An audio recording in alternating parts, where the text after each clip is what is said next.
And I knew that that was questionable. I didn't cut this off at 30 minutes like I said I was gonna. It cut off real weird anyway, because I'm an idiot. Uh, I get rambling, and here we go. Oh well, whatever. It cut off weird again. We'll live. Um,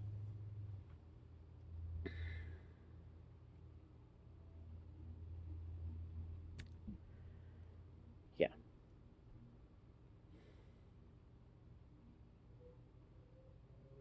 I wanted her dead because I wanted to be done.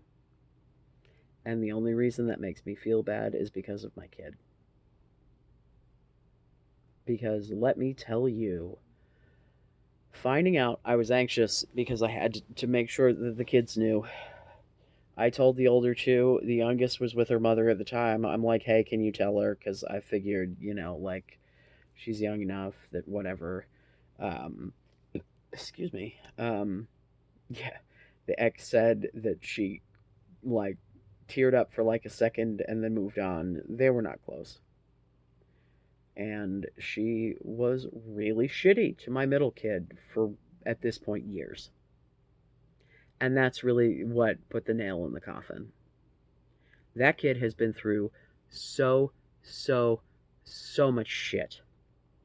And my mother never gave it any credence and never treated it seriously and acted like it was a big inconvenience and just victim blamed and just the fucking worst. And I'm sorry, man. Your kid should be your first fucking priority, and by extension, your grandkids should come first. And I get that, and she did that with my oldest, but not the middle kid. Why? Because I have spent the whole time trying to balance protecting and caring for all of them. But sometimes shit's not in your control, but like I'm giving it an effort, and I'm not going out of my way to make any of these children feel like shit. Because this is not the time to get into these details, but the children, the older two, are absolutely the victims of abuse. And I'm just doing my best here. Because the second I found out some sketchy shit was going down, my ass was on the phone with CPS the next day. I invited CPS into my home. Just to be clear, the kid that does not live with me, that is not a situation that is because he was taken from me. It is because that is unfortunately the best situation at this point. It's not one that I like. If I had other options, I would take those options.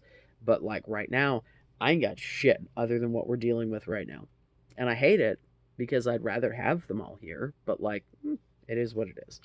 Um but just to be clear, like because I when I was watching back the other videos, I'm like, "Oh god, it makes it sound like they took my fucking kid." No, that's not that's not what's happening. I still see him regularly. In fact, he's coming for an Easter egg hunt on Easter. Hooray! Um,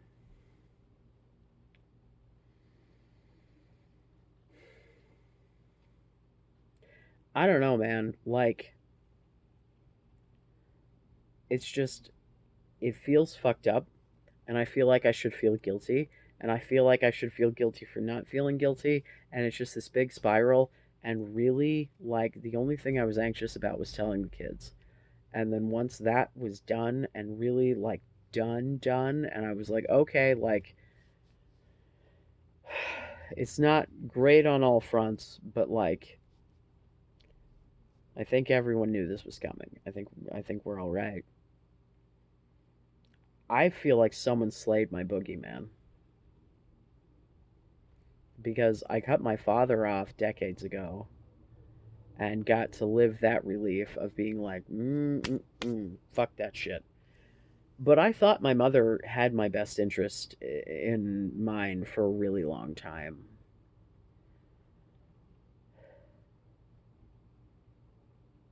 There was a point a few years ago, I think it was 2018, 2019,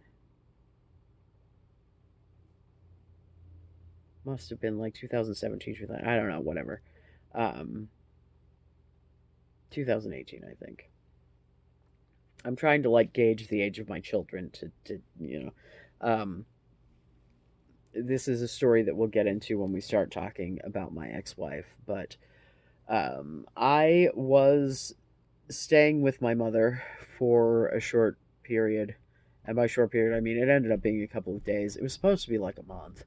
Um, but um, I was incredibly suicidal, like full stop.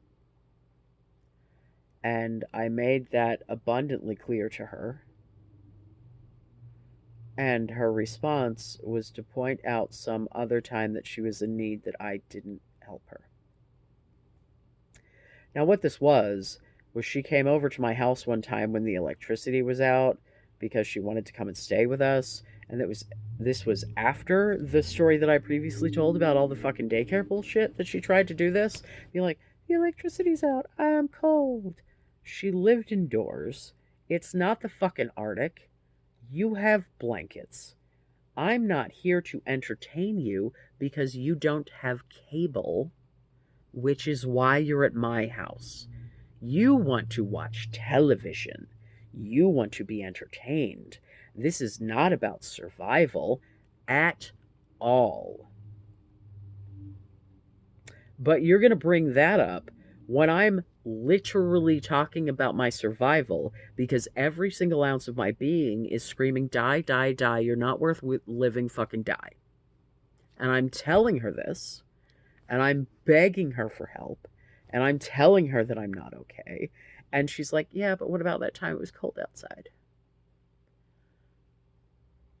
What about you're a grown ass, middle aged fucking woman coming to your.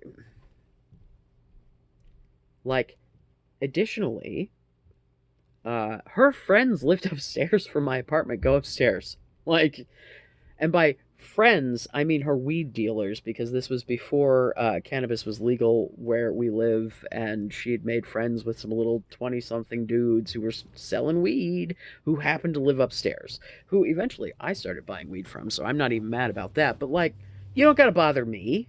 They probably want to hang out with you. Uh, actually, I may be fucking up the timeline on that. No, they were upstairs. I don't know if they were home. No, maybe. I don't know. I don't know. I don't know, honestly. I don't remember. At some point in that apartment, they were living upstairs. I do not know if it was the point of this time that the electricity went out, because the place where she was living at the time, the electricity is wired above ground, like on telephone poles, and there's lots of uh, what the fuck is the tree? Coniferous? Fucking, I want to say like pine tree type trees, but like the fancy word, but I can't think of it. But oh, excuse me. Um, Lots of pine trees, whatever. That every time the wind blows, the fucking power goes out, basically. I think they've made some improvements since then, but it was real bad for a bit. I lived in the same apartment complex on a couple of different occasions.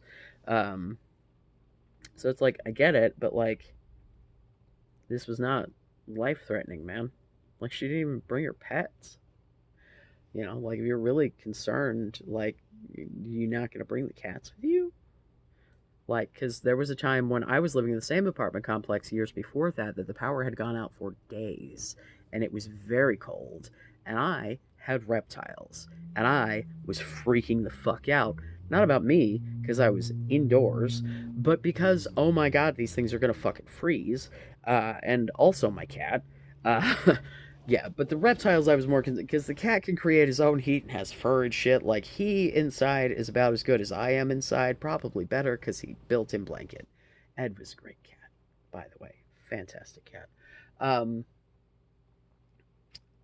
but we ended up going to uh, a friend's barracks room because that was like the person that we found that had heat. And so we snuck the lizard and the snake into the barracks. That's fun. You're not allowed to do that, by the way. But boy, howdy, did I do a lot of shit on that base that I wasn't supposed to do with boys who were enlisted at the time. I don't know what to tell you. Uh, my second husband was out when we did this. So, at least I'm pretty sure by this point. Yes. Yes, because I think at that point we had started trying for a baby. He was definitely out at that point. I don't know, man.